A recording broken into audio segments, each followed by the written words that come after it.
عليكم ورحمة الله وبركاته. النهاردة برضو مع بعض في فيديو جديد. آه، منتج حلو قوي برضو، من وادي فود. المخللات، طبعا عشاق المخللات. ده بطرمان، اهو وادي فود. ده بطرمان بيتباع كده، وفي منه اكبر، في منه 3 ده كيلو، في منه 3 كيلو، في منه 2 كيلو، وفي منه زيتون بس مش مخلل. ده كله مع بعضه. ده سعره حلو قوي، ب 12 جنيه 75 قرش. وفي منه الزيتون، الزيتون اللي هو بتاع البيتزا، اللي هو شرايح كده، ب دوت ب 9 جنيه. بس انا ماسكالكوا الريسيت عشان اقرا لكم هو ب 9 جنيه. بصوا انا مستعمله منه، انا بجيبه على طول وحلو قوي. وطعمه طعم الحاجات اللي فيه حلوه جدا، فريش كده. دوت فيه منه اما يكون اللون احمر كده يبقى بالشطه، بالشطه اهو. في منه لا، لونه كده فاتح كده زي ده كده، بيبقى لا عادي مش بالشطه.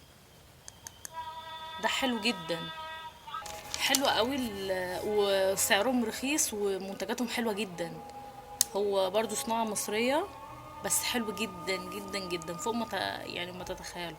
البطرمان اللي هو بيبقى 3 كيلو بيبقى كبير، بيبقى بلاستيك. والبطرمانات بتاعتهم دي لا، ده ازاز، اللي هي العبوات الاصغر شويه.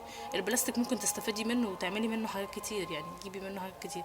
انا جبت واحد زي دوت، وجبت زيتون وخلص. زيتون بس، حلو قوي قوي. وفي منه بيبيعوا كمان صلصه حلوه جدا جدا. الصلصة دي بحوالي، هقول لكم حالا، ب5 جنيه. برضو كاتبين ان هي اورجانيك، وكاتبين ان هي صناعة مصرية، وكاتبين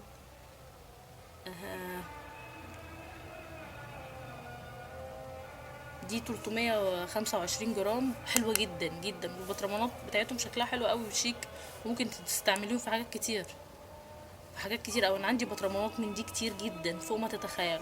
وفي كمان الخل بتاعهم، هوريكم الخل دلوقتي. وفي الخل بتاعهم حلو جدا جدا جدا فوق ما تتخيلوا. ده لتر، بس بصراحة مش عارفة سعره كام. والازازة بتاعته دي بلاستيك بس شيك قوي، والغطا بتاعها بيتفتح كده شيك قوي يعني. بصراحة هي دي لسه مقفولة. وفي منه خل العنب، بيبقى في ازايز مش بلاستيك كده، بيبقى ازاز. ده خل التفاح، حلو جدا برضو. ده نص لتر. الازازه مطربه شويه معلش، بس هي استعملها على طول. ودي منتجات وادي فود، حلوه جدا يا جماعه، يا ريت تستعملوها. بجد، كل حاجه فيهم حلوه. وعندهم زيت الزيتون، وعندهم خل العنب، وخل بسمتي، عندهم حاجات كتير قوي قوي. يعني لما تلاقوا المنتجات دي في السوبر ماركت جيبوها، لانه بجد حلو جدا جدا جدا. وطعمه حلو، والنكهه بتاعته حلوه جدا في كل حاجه، في الخل، مميزه جدا جدا. بس وده كان فيديو النهارده، يا رب اكون فدتكم بالحاجات البسيطه دي. بس هي شركه حلوه قوي، ومنتجاتها حلوه قوي. ومنتجاتها رخيصه. هي تقريبا اغلى حاجه عندهم تقريبا زيت الزيتون، بس طبعا لانه نوعه حلو يعني. وعلى فكرة بيزرعوا المزارع ديت، والمزارع ديت بتبقى جنبنا تقريبا في 6 اكتوبر. انا عارفاها، بعدي من جنبيها ساعات، حلوة جدا ومهتمين بيها. وقد ايه نظيفة وقد ايه حلوة. فهم فعلا شركة تستحق ان انتوا تشتروا منها، وهي حلوة جدا. وبس، وده كان فيديو النهاردة. اشوفكم ان شاء الله في فيديو جديد، ويا رب اكون فدتكم. وعلى فكرة مش عشان انا مصرية بشكر بس في المنتجات المصرية بس، هي فعلا تستحق. يعني هي فعلا تستحق. لو في منتج مصري انا ما, ب...